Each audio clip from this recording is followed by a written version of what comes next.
as we travel to Cairo, Egypt, with our tour guide, Rasha. And she is going to tell us today a bit about modern day Egypt. Those of you who are here in the minutes before our session started, we talked about the pyramids, because I know everybody's always interested in that. But when I asked students what they wanted to know about Egypt, people said that we were really curious about what life is like for Egyptians in 2021. And who better to share that with us than Rasha, who is not only a tour guide, but also has some experience with journalism. So she is going to take us on a little bit of a tour right now. And just let me know, whenever you want to start your presentation, you can begin. All right, just in case, whenever, first of all, well, thank you for having me. And Egypt itself is what we call a transcontinental country, meaning that part of it is in Africa and part of it is in Asia. And allow me to work with you on the map first, so that you'll be able to see what I mean.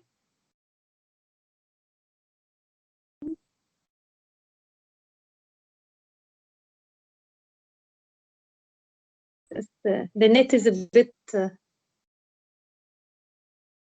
my God! The map is the. I don't know why the OneDrive is not working properly. Well, I have till it works. Do you want me to show it from my screen? It's loading. It's saying it's loading.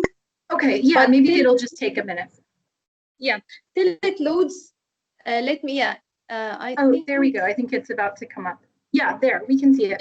Till it loads, let me tell you a little bit about Egypt. Egypt itself. Yeah, this is the map. So Egypt itself is almost around 390,121 square miles, and it has a population of 104,258,327. So almost 104 million, more than 260,000 inhabitants. 9.4 million are living outside Egypt, and the rest are living within the country itself. So we have almost more than 9.4 million Egyptians living in Egypt, but we only occupy, out of the 390,121 square miles, we only live on 5.5% of the Nile, of the land, I'm sorry. And if you look at Egypt, it consists all this yellow part. This is mainly desert. So we have the Western Desert is to the left side, and it's bordered by Libya. The northern side, we have the Mediterranean. The northeast, we have the Gaza Strip and Israel. And then on the eastern side, the Red Sea, but here we have two gulfs, the top that looks like the finger, the V shape of the blue colored sea. This V shape, this is the Sinai Peninsula, and that's in Asia. The rest of Egypt is in Africa. So Egypt is both in both Africa and Asia. But we always say Egypt is an African country because Sinai is a small portion of the land. It only covers around 23,166 square miles. So the rest of Egypt is in Africa. So we tend to say we're an African country more than hearing that it's a transcontinental country when you look at it. And to the south, we have the Sudan. Now, out of this, the River Nile is the main source of our life because it scarcely rains in Egypt. So we only live on the River Nile. The source of it is all the way down around more than 3,000 miles down, coming out from Central Africa, from the area where Lake Victoria is. And it keeps on flowing. The source of it is the rain, the summer rain that pours in Central Africa. And that's the main source of our livelihood. Without it, the Egyptians or Egypt will have a water shortage issue. The capital is Cairo, which is the red dot that you see, the red square. That's Cairo, that's the capital. And it was established in the 10th century AD. And out of the 94 million who are living in Egypt, 22 million live in Cairo. Then by the coastal side, Alexandria is the second city. It's over by the Mediterranean. We have around 8 million. So almost quarter of the Egyptians live in these two cities, especially Cairo. This is part of Cairo. This is Cairo itself. The River Nile passes through it because the river runs from the Central Africa to Egypt, passing through 11 countries till it pours in the Mediterranean, and it divides the entire of Egypt to an eastern side and the western side, and it divides Cairo as well into two districts. The eastern district we call Cairo district, and the western district is Giza because of the pyramids, but all of them are Cairo, the capital of Egypt. And this is our current flag because Egypt was occupied many times, actually for centuries. The last occupation was the British. And we had a revolution and we expelled the British out of Egypt. So we created this flag, the red color of it to symbolize the oppressive rule of the British. Then the white for the revolution that took place against the British in 1952, and the black to symbolize the freedom of the people. And then we have the eagle, a symbol of strength. Egypt itself, it's the name of it is Egypt, which is from a Greek word which is Egypt, and we call it Egypt Misr as well, M-I-S-R, or the Arab Republic of Egypt. That's what the Arab world knows us for, is Misr, M-I-S-R. And mainly for Egypt has a presidential system, but it's a semi-presidential system because what we call the president, the prime minister, and the cabinet. And this is our House of Representatives because it's a bicameral system with two houses. The parliament, we call it the House of Representatives with 596 members, and it's a 5-year term. And then the Senate, 300 members, and 1/3 of them are by the Senate itself. It's more like advisory council. So we have two councils for our legislation. And like in the United States, we have also the Supreme Court, but our courts are different. We don't use the jury system.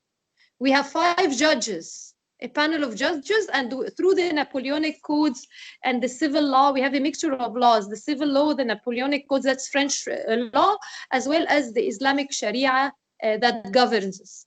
And currently we have 8 lady ministers. And they are quite interesting because, as you see, not all of them are veiled. Actually, only two are veiled. And they are in key ministries like the Ministry of Immigration and Expatriate Affairs, the Ministry of Planning and Economic Development, Culture, International Cooperation, Health and Population, Environment, Social Affairs, and Trade and Industry. So actually, a lot of important ministries are now run by women. This is a slide to show you downtown Cairo. This is one of our main areas in downtown Cairo. This is Tahrir Square, where the Egyptian 2011 revolution took place, where people rallied and the crowds rallied here, because the Egyptian history is a bit intricate. We have the Pharaonic era.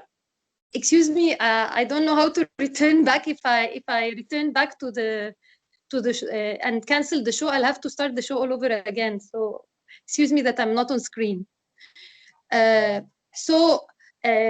First, we have the Pharaonic era from 3100 BC till almost 390 BC. Then we were occupied by the Persians, then the Macedonians or Alexander the Great, then the Romans, then lots of Arabs and Arab families.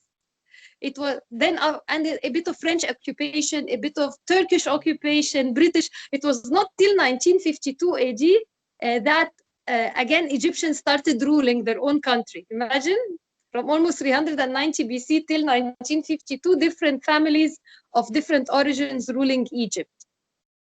And most of the revolutions that occurred for liberating Egypt was from this square in the 20th century. That's why it's called Tahrir. Tahrir in Arabic means liberation, including that of Mubarak's regime in 2011. Actually, from 1952 till 2011, we only had 3 presidents. We had one called Nasser, and one called Sadat and Mubarak. Mubarak ruled for more than 25 years, and he started treating Egypt as if it was his own property.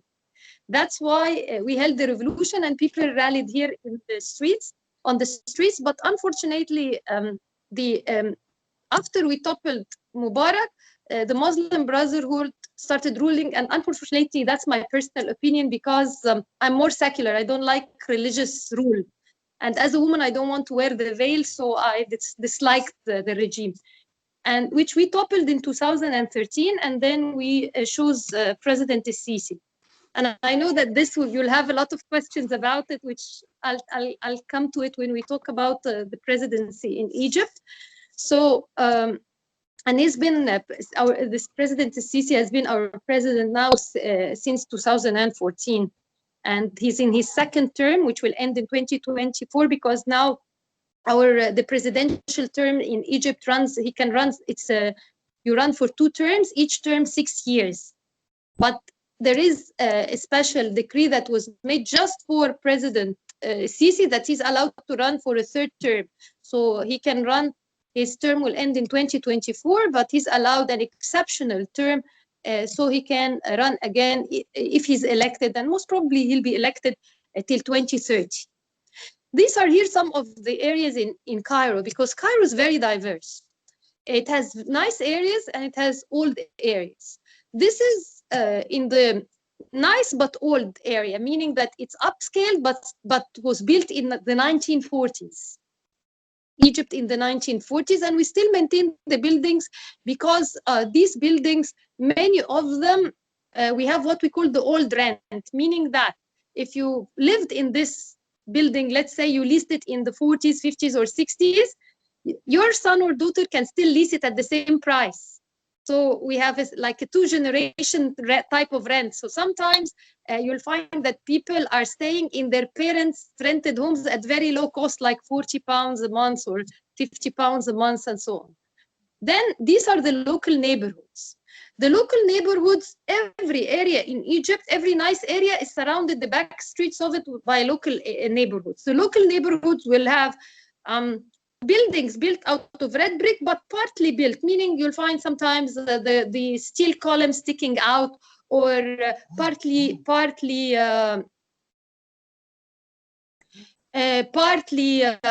and partly painted. So that's mainly, and you'll find that people here, like in the photo here, there is one guy wearing this dress. We call this dress galabia. In Egypt, there is no religious code for your dress. Not religious code, no government code for the dress. You can wear whatever you want. But usually the local area, regardless of the religion, the people in the countryside and in the local areas, they'll wear this dress like the man in the beige or brown dress. It's called galabia. It's plain for men. They wear it plain, and usually dark colors. It's not like you won't find the man in an orange galabia or a pink galabia. Usually they'll wear darker colors, and the women will be in multiple colors. Like here, she's wearing almost the type of a galabia that is black with a head scarf.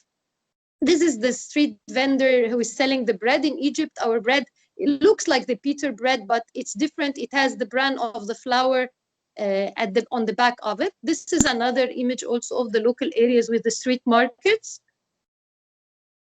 But now, even we have areas where there are slums.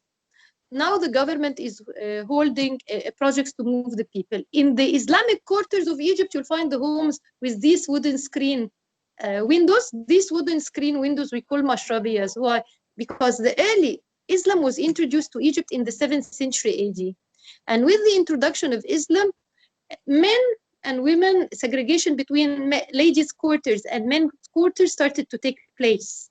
So they started making wooden screens in this shape so that the ladies can see what's going on the streets and not be seen by others, like in the photo on the left side where the girl is looking through the screen and then she peeks on the street. And but the men, if they looked up, they wouldn't be able to see her. This tradition ceased. Like now in our homes, it's only one living room.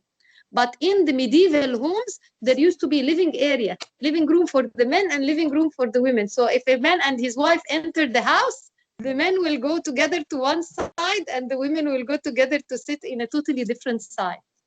And this was started from the beginning of Islam, from the 7th century AD, and it continued till almost the early 19th century in the local areas or in the rural areas. But of course, the elite and those who were governing the country at that time were more European style type of livelihood. This is one of the areas which the government is building, called Asmarat, to move the people who are living in the slums in this area. And they are trying to move them to ameliorate their conditions, because in these areas, they don't have natural gas, they don't have proper sanitation or water, so they are starting new projects. This is another face of the city where they've also built an IT city called the Smart Village. So these two are, this is part of it. And we're going to move our capital to a new capital on the outskirts of the city. And this is the plan of it. It's going to be a smart capital.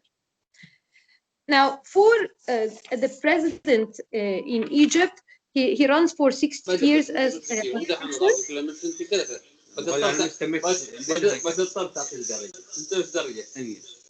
وانت صار تضطر ترفع صار 78 باذن الله تعطيك 80 خليك 80 لا لا لا 90 باذن الله. guys, بس خلي الصوت شغال. Hello? ولا اسمع. Yes, we can hear you. Are you there, Rasha? Yes, dear. Yes, I'm here. Yeah. Okay, perfect. Yeah, we can hear you. Yeah. Now, for the Egyptians themselves, let me return to you guys first, and then I don't know how to return. Egypt to return. Let me return to you. I don't know how to do it. Can you see the screen? We can still see the screen. Do you want me to make it go forward? No, I wanted to talk to you. Oh, I got it. I know. I got it. It's the video. Here I am. I return back to the screen. Now, Perfect. that's for the part of what we're doing in the city itself, and we have new projects that we have for ameliorating the face of the city. But what about the people of Egypt? In Egypt, each social class live totally different than the other, meaning that in Egypt, more than 70% of the Egyptians live in rural areas. So these will live in homes which are simple, red brick. The mud brick used to be in the old days. Now it's mainly red brick. And these homes, they'll be in the countryside, more or less, like I'll show you in the presentation. Let me see here how to go back to the presentation. Just, and excuse me, share, and I'm not sure how to return back to the presentation, unfortunately. Elizabeth, do you have the presentation with you?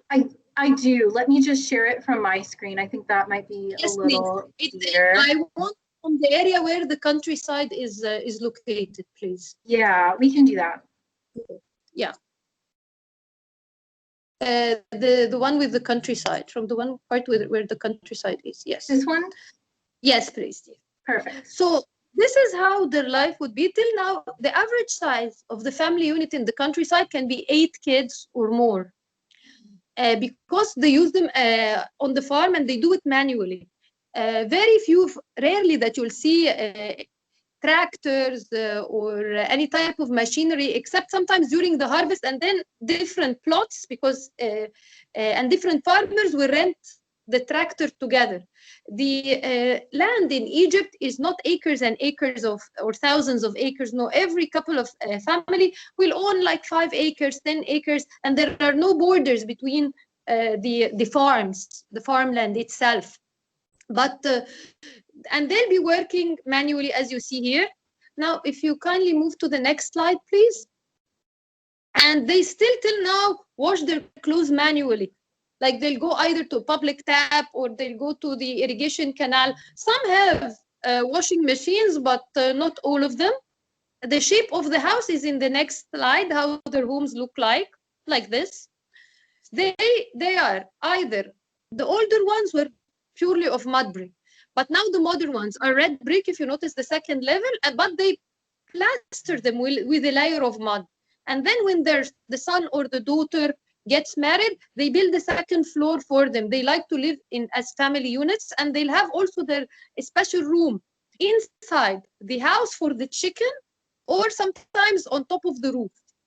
And in the back area, there'll be the animals. Now, for the next slide, please, here. Yeah, this is here an important building. This thing that looks like a cone with holes in it. Because in Egypt, we love eating pigeons. So as you're going through the countryside in Egypt, we have these towers, and we breed the pigeons in them. Inside them, there are special shelves for the pigeons to rest. And these holes, why? Because the pigeons fly, and they go roam the area, and then they come and lay their eggs and eat in that pigeon tower. So this is one of the common and unique features of the countryside in Egypt, the pigeon towers. And we love pigeons. Like in Egypt, when you're having a guest at home, it's a delicacy to give them a platter of pigeon. Usually we stuff it with rice and the kidneys, seasoned rice and the kidneys and the liver of the pigeon, and then you boil it and then you fry it. And it's usually very tasty. So if you want to treat someone, you make pigeons for them. Or if they don't eat pigeon, you do a duck. We don't do the turkey a lot, unless it's a wedding or a big event, but usually it's the duck and the pigeons. And this is mainly here, in this slide, the animal of labor. Usually people, when they think of Egypt, they think about camels, but camels were introduced to Egypt later on. But the donkey is the animal of labor in the countryside of Egypt, and not horses. Horses are expensive. You'll find them sometimes pulling carts, but it's the donkeys, and of course the cows and water buffaloes. And here you can see the lady totally dressed in black with the black scarf. That's for the senior ladies. But then the next slide, you'll find that the younger women can wear it, but in colorful outfits. And this is how the way they bake the bread. It's an oven. In the old days, it used to be out of mud brick, but nowadays it's red brick with a layer of mud on it.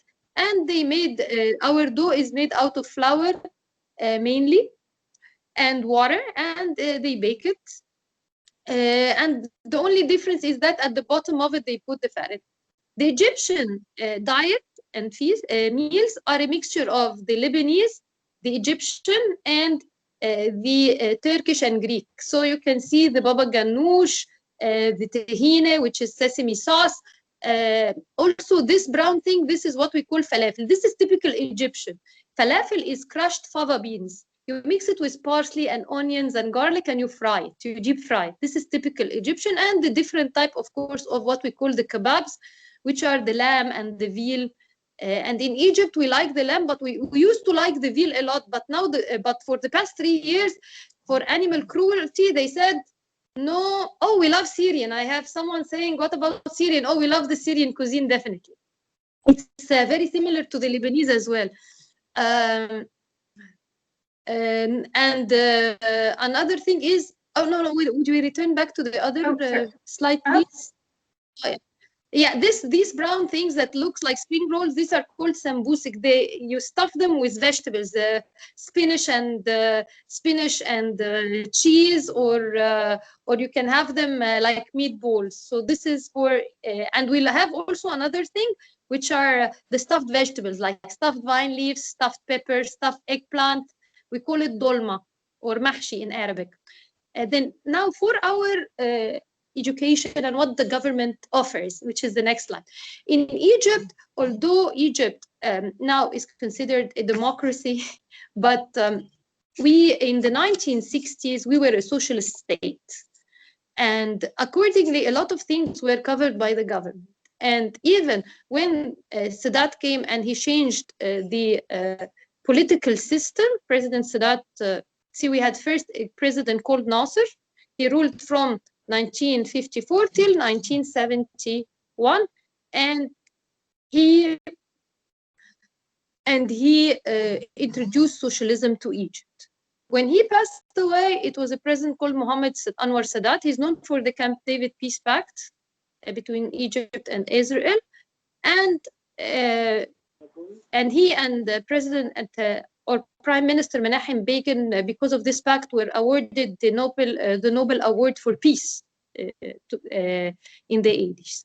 And this peace pact was presided by the United States, so it was called Camp David because it was signed in Camp David. So Sadat turned to an open door policy, but he could not because the poverty, we have more than 28% of the Egyptians right now living below poverty line with an income less than $4. So you cannot really remove the subsidies. So we had to keep the subsidies. So in Egypt, the electricity, the gas, the petroleum, the natural gas, the oil, the education, and the healthcare, as well as also in addition to these, there are also the pension system. It's covered by the government for those who are needy. Now, what they did, everybody used to be able to get that, but recently with the recent economic reform, they said, no, this is overburdening the economy of the country, so only the poor will be able to get these. And even some rations of food like oil and rice and pasta and tea and certain the essentials and flour, the basics, there is a special place, a market, a subsidy market, and they have special cards, and they go and take according to the size of their family free rations of food from there because of the poverty in Egypt. So this is still there here. Also, this is a picture of a public sector school, because education is one of the things that's still subsidized by the government. We have the public schools in Egypt because of this is our university, but let me tell you a bit about the public schools because it's interesting. Our public school system, because of the tradition, the Egyptian society is still very conservative. So we have two types of schools. You can get a segregated school where the boys go to one school and the girls to one school, and you go, or a mixed school, like in the photo before, but then you put the boys on one side of the class and the girls on one side of the class. And we have the international school as well. If we return to the previous slide, this is the first university established in Egypt, which is Cairo University, which was established in 1980. And it's a mixed university. Universities in Egypt are mixed, except the religious university, the Islamic school, which is Al-Azhar. And in Egypt, we have private school and public schools. So you can go to international schools or you can go to international universities, but then you'll be paying a lot of money. You'll be paying more than $1,000 worth. And that's 15.59, almost 15.6 times that of the Egyptian pounds, and universities can be even more. And for us, the dollars are different. For you, you say, oh, that's cheap, but for us, it's 16 times. So for us, a pound is like $1 to you. For us, that's expensive. Now, this is here just to tell you a bit about the outfits of women. This was the outfit of ladies in the 16th and up till the early 19th century in the local areas. They wore this we call yashmak. You all call it burqa, but in Arabic, every type of facial cover has a different name. And this, the local women wore it. On the other side, the elite wore a totally different outfit of the same reign. This is here at the 1900s. So you'll find that like here, this is a family of the elite and they are dressed Western. While the locals see they are with now this is here the burqa and it's a Turkish, usually it's white. Now it's been turned into black, but when it started it was white. And this picture is in 1919 AD. And it was part of a revolution where the Egyptians, the men and women, went out asking for the British to evacuate from Egypt. Both photos are from 1919 AD. The elite versus the locals. The next photo now, this is the modern. Hijab, which is the veil, is not a requirement in Egypt, but it's trending.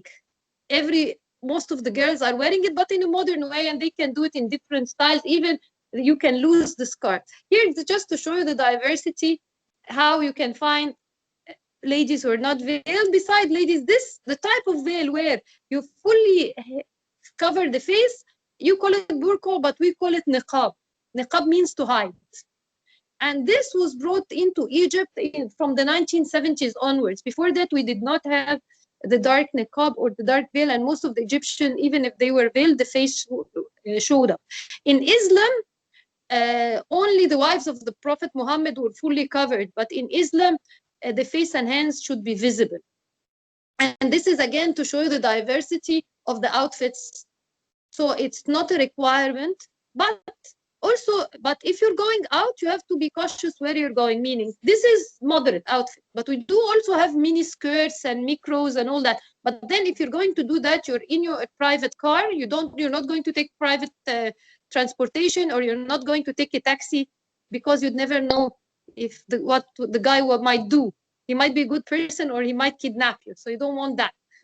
And then we live in communities. Now for the beaches, accordingly, because we have the hijab, so also this is the women used to go in the beach, in the water with their scarves and outfits till 3 years ago, when they invented this type. It's almost like a diver suit, and in the fabric of it, slightly light, waterproof, and then the ladies would wear it. So you can wear a bikini or a one-piece outfit, or you can wear this type of outfit for the hijab, for those of us who are veiled. The pictures to follow, we've already looked at. So these we've already looked at. And these are different types of flags of Egypt throughout the centuries. So these are the different flags. This was during the one with the crescent and the cross. This was in 1919, where Muslims and Christians went out together. So the crescent is symbol of Islam and the cross is symbol of Christianity. And this was in 1919 maintained. But our current flag is the last. This one was symbol of the Egyptian revolution that took place in 1952. This one.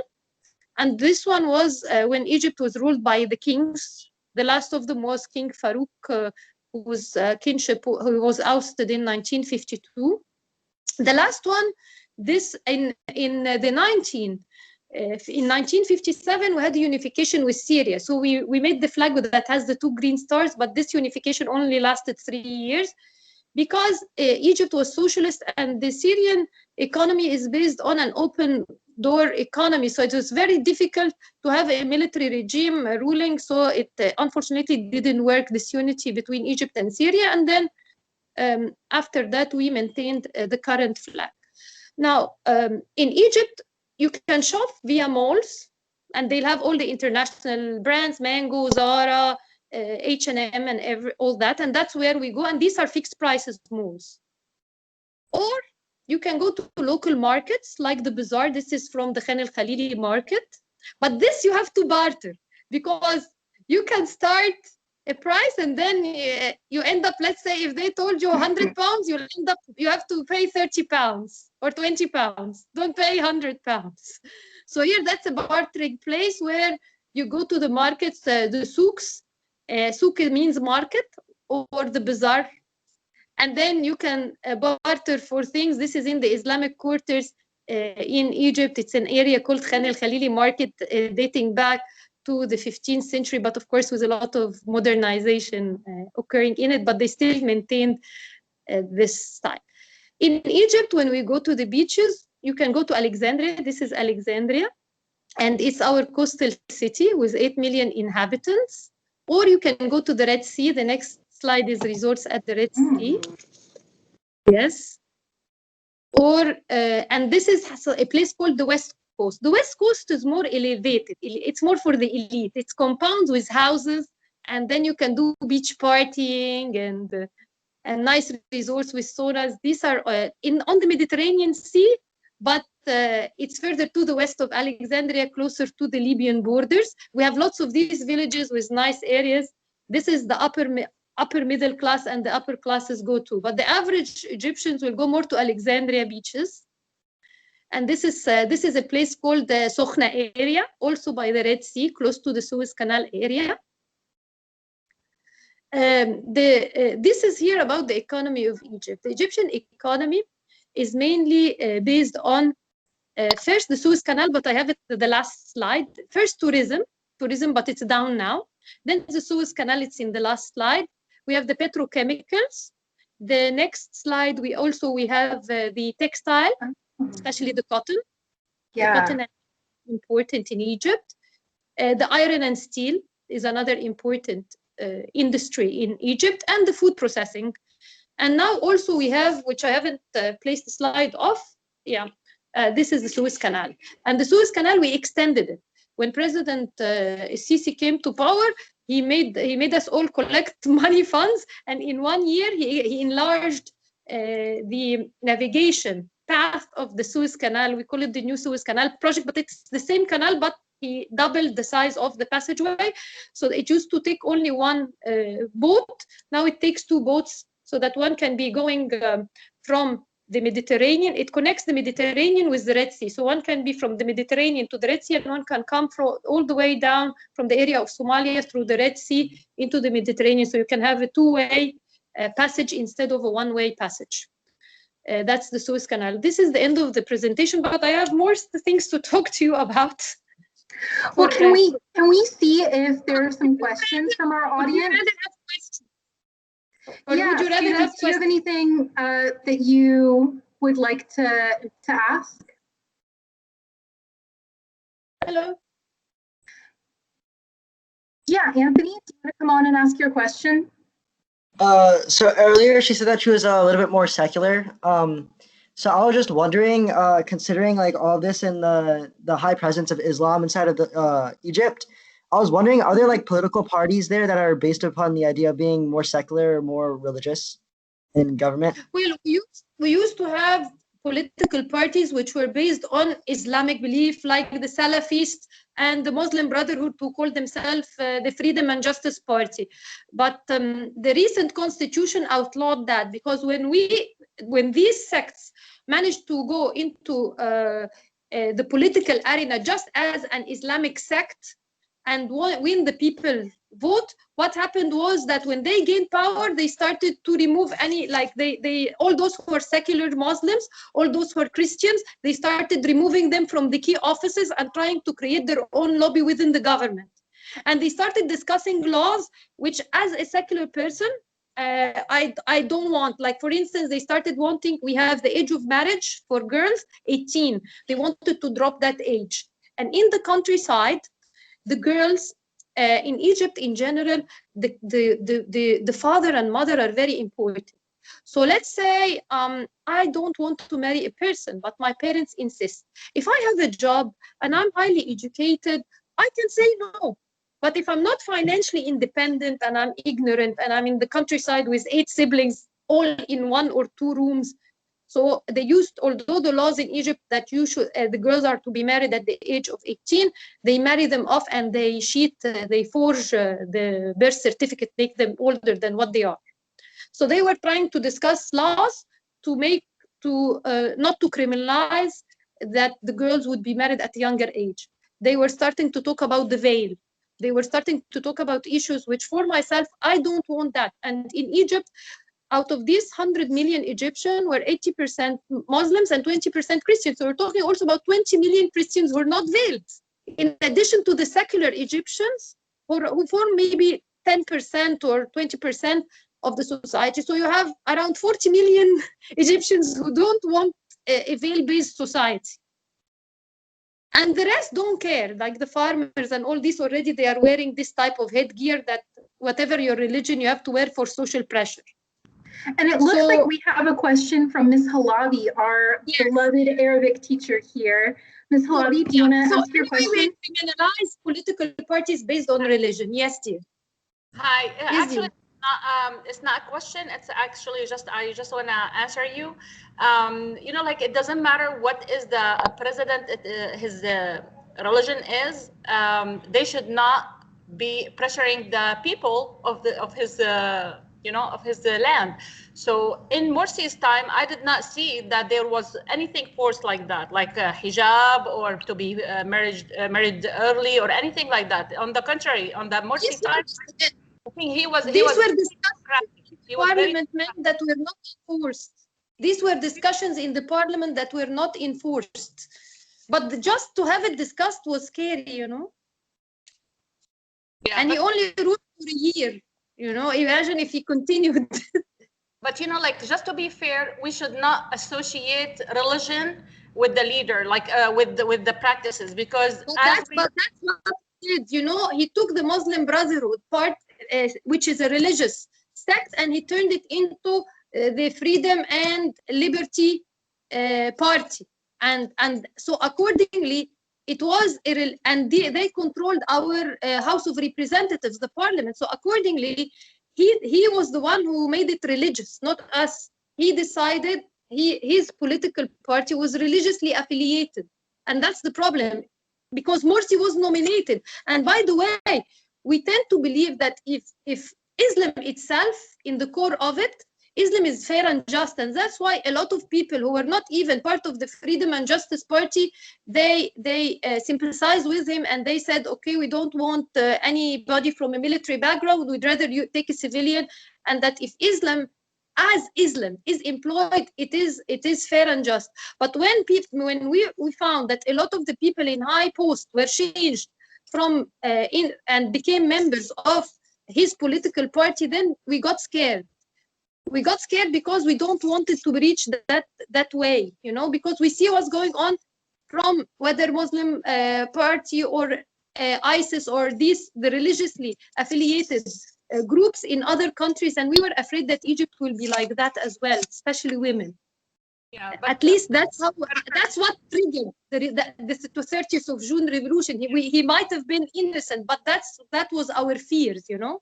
Yeah, but and that's my personal conviction, because I was one of them who went and asked for him to be toppled. But we could have been wrong, but this is how we saw it. Just for the sake of those 241 people watching, I just want to say that ISIS has nothing to do with Islam. Please make sure that that's why I told you that any political party that has a religious symbolism like the Muslim Brotherhood should not, because they were associated with it. And that's what I'm saying. When I first said, I said Islam is fair and just, but these politically related groups which claim that they are Muslims for political reasons and we were afraid that would happen in Egypt under a different name. I'm telling you why the 30th of June revolution, some segments of the Egyptians adopted it. Thank you so much. It looks like we also have a question from Ms. Camarillo, our world geography teacher. She wanted to know if religious universities are more or less expensive than the, quote, mixed universities, or if they're covered under the education system that you talked about. Yeah, the private sector educational system, universities are way much more expensive. For instance, the government universities, where we have more than 16 public universities, they start from 1,000 Egyptian pounds a year, which divide by 15, up to 4,000 depending on the faculty. And if someone is poor, they can apply and get it free. And when you say a pound, is that more or less equivalent to a British pound? No, see, one Egyptian pound. $1 US is 15 point almost 6 to. So you divide almost by 15 and a half. So it's very inexpensive. So this actually connects well to, remember. That's public. Private universities. We have a variety of universities. They start from 80,000 Egyptian pounds a year up to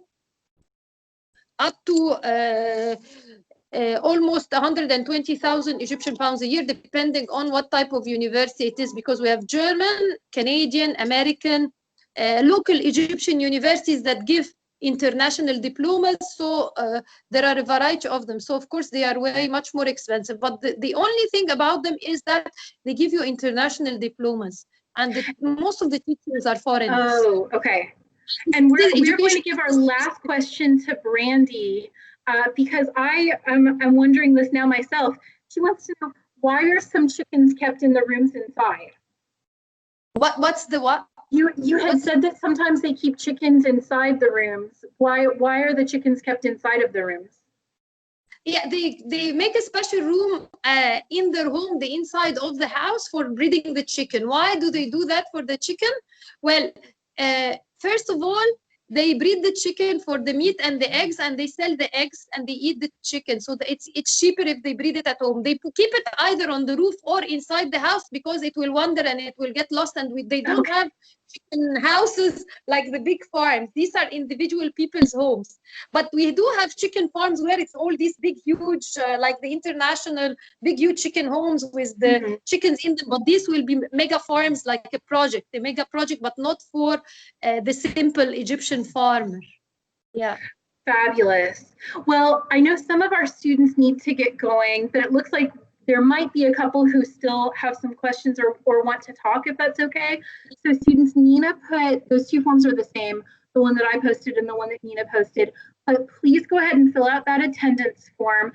And there are a couple of, it looks like there are still a couple of people who have questions, Rasha, if that's okay. Abdullah asked, yeah, why has Egypt become the way it is right now with 65% under the poverty line, and there's a lot of political conflict? No, it's 28% under poverty line. It's not 60. Abdallah said it's 65% under the poverty line. Is it something different? The statistics I got is from the World Banks, because every site is a totally different one. So I got my statistics from the World Bank report of Egypt for 2019, because the 2021 will still be issued in April. They issue their reports about Egypt in April. Okay. But the political conflict, this is, well, of course, and again, some of those who are hearing me won't like what I'm saying, but this is how I feel, and a lot of us feel who did the 30th of June revolution in 2013 against President Morsi, is that unfortunately Al Jazeera and a lot of the media in the United States has a special, and CNN and certain has a different voice than what in Egypt is really in Egypt. The Muslim Brotherhood in Egypt is not a big sector. It's not a big segment out of this 94 million. It's maybe 5 million or less even, out of 94 million. But they have a lot of money and wealth that they can control the media. And a lot of people might not, those who are religiously affiliated with it might not, or those who are misled by the media might not like what I'm saying, but this is the truth. So it reflects that there is a big political issue in Egypt. Yes, we do have our president from a military background, but even for myself, I elected him, but I'll tell you the reason.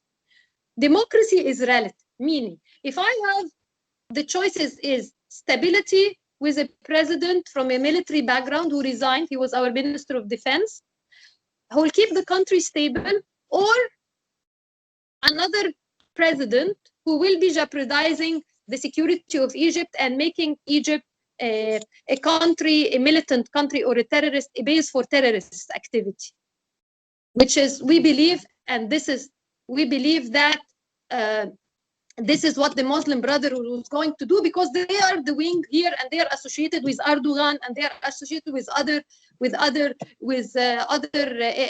militants in Al-Quds and other places. And even if they're saying they're not, but this is the truth about what they are broadcasting abroad.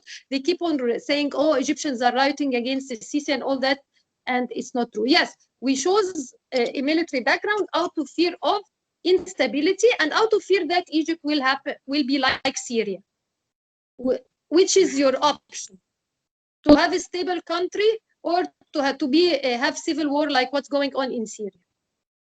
And he's really good things. He's really doing a lot of good things. Yes, maybe it's not the democracy we wanted, but I elected him. But I elected him for certain reasons, because this area is challenged. So we decided that we do stability rather than full democracy in a sense. But it was our choice, those who elected it. Yes, dear, I think we're going to give our last question to Riley. She says, what are your favorite foods to eat in Egypt? You showed us a big menu, but what of that is your personal favorite?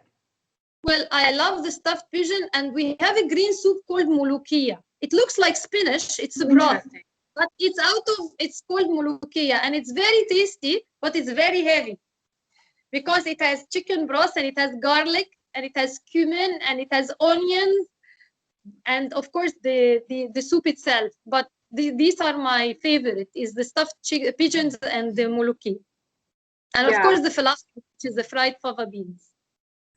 The fried fava beans. I've never tried any of those, but maybe we will get a chance to at some point. Well, I know that If you have like, you know, if you have even a Mediterranean or a Middle Eastern restaurant in where you are, they do, even the Syrian and Lebanese, they do falafel, but they do it differently. We make our falafel from fava beans. They do their falafel from chickpeas. So, but I've never heard of. Yeah, we have falafel made out of the chickpeas. I've never had it with the fava beans. yeah, in Egypt, we make it out. Miss Chapman, mulukhia, you can find it at the Hong Kong stores. Hong Kong. Really? Mulukhia. Okay. Don't call it mulukhia. Okay. Mulukhia, I will look for it. And we go to the Hong Kong stores all the time. Yesterday, I brought some to school. Okay. Well, I want to say thank you so much to Rasha and to Ms. Halabi and everybody who participated. Thank you, students, for coming out. It has been quite a semester, and you've been a big part of making it a good one with your participation. So thank you, everybody, so much. Please make sure that you filled out that form. And we're going to go ahead and close things up and say goodbye to Rasha, and have a good finals week next week, students. And we will be back next semester with some more offerings. Thank you. Thank you. Would you switch me off because I'm very. Yeah. So I think if you just press the red leave button, it will let you go. Okay. Right. Bye. Bye, everybody. Thank you. Bye. Bye. Goodbye. Bye, everybody. Thank you. Chapman? Yes. I was wondering, if we have two different teachers, we have to fill out the extra. Should we fill out the form twice, or You should be able to. You should be able to check both of those, right? Okay, Like, I was just wondering because I remember one form we had to do it twice. Maybe that was for a different. No, that was for Chris Ho's